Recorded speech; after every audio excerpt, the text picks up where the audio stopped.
इसी के साथ आगे बढ़ेंगे। अगली बड़ी खबर आपको बता दें, जहां तापमान बढ़ने से बीमारियां बढ़ी हैं, गर्मी और उमस से लोग बेहाल हैं।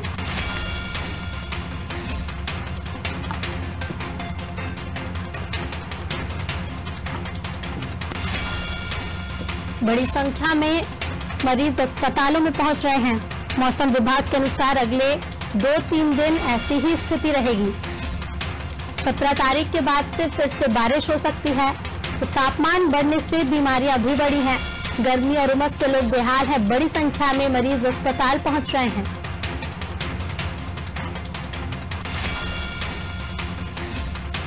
चलिए, तो मौसम के बारे में और अधिक जानकारी के लिए हमारे साथ संवाददाता अंकुर जी लगातार बने हुए हैं। अंकुर जी, पिछले दिनों भारी बारिश के बाद देखा गया तापमान में बढ़ोतरी हुई, उमस हुई, गर्मी हुई और इसी कारण लोगों की तबीयत भी खराब हो रही। बड़ी संख्या में लोग तकलीफ लेकर अस्पताल पहुंच रहे हैं। क्या कुछ मौसम विभाग ने आगे के लिए निर्देश जारी किए हैं?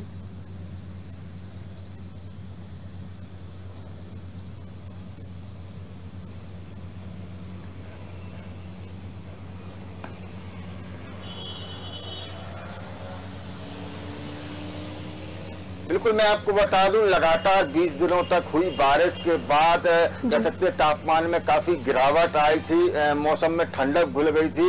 निश्चित तौर पर दिन का और रात का तापमान में बहुत ज्यादा अंतर नहीं था, मौसम में ठंडक खुल गई थी। लेकिन जिस तरह से पिछले 4-5 दिनों से बारिश अब थम गई है, रुक गई है, तो उसके बाद तापमान में उछाल आया है। निश्चित तौर पर गर्मी बढ़ी है, उमस बढ़ी है। खास तौर पर गर्मी और उमस के कारण निश्चित तौर पर मौसमी बीमारियां लोगों को हो रही हैं। बड़ी संख्या में मौसमी बीमारियों से पीड़ित लोग अस्पताल में पहुंच रहे हैं। खासतौर पर जो अब कंकड़ वाली ये धूल सड़कों पर उड़ रही है, खासतौर पर राजधानी भोपाल में देखा जा रहा है कि अधिकांश स्थानों पर ये धूल उड़ रही है। तो इससे न सिर्फ फेफड़ों में इन्फेक्शन हो रहा है, तो कह सकते हैं अस्थमा की पेशेंट ज्यादा पहुंच रहे हैं, बल्कि आंखों, उसके साथ साथ आंखों में भी लोगों को परेशानी हो रही है। क्योंकि ये जो कंकड़ होते हैं, पत्थर होते हैं, तो ये हल्के हल्के बारीक कंकड़ पत्थर आंखों में जा रहे हैं। इसके साथ लंग्स में इन्फेक्शन होते हैं, तो ये निश्चित तौर पर ये बीमारियां फैल रही है। इसके अलावा रात में ठंडक हो जाती है, दिन में गर्मी रहती है। तो ये सर्द गर्म की जो बीमारी है, वायरल होता है, ये वायरल मरीजों की संख्या भी काफी बढ़ रही है।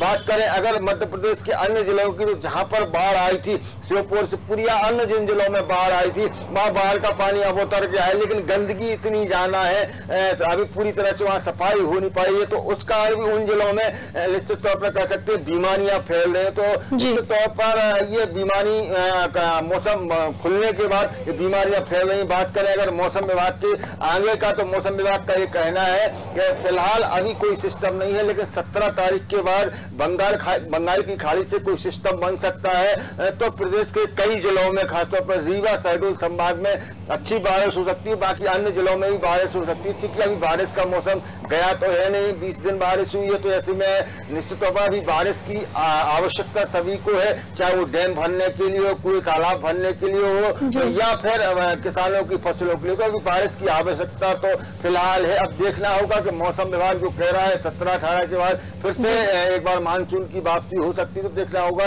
कि मौसम विभाग का आकलन कितना सही होता है। जी बिल्कुल अंकुर जी, बहुत बहुत धन्यवाद आपका तमाम जानकारी के लिए। तो पहले तो लगातार बारिश देखी गई, कई क्षेत्रों में बाढ़ की स्थिति भी बनी, लेकिन पिछले कुछ दिनों से लगातार तापमान में बढ़ोतरी देखी जा रही है और उसके कारण लोगों को भी स्वास्थ्य संबंधी समस्याएं हो रही हैं।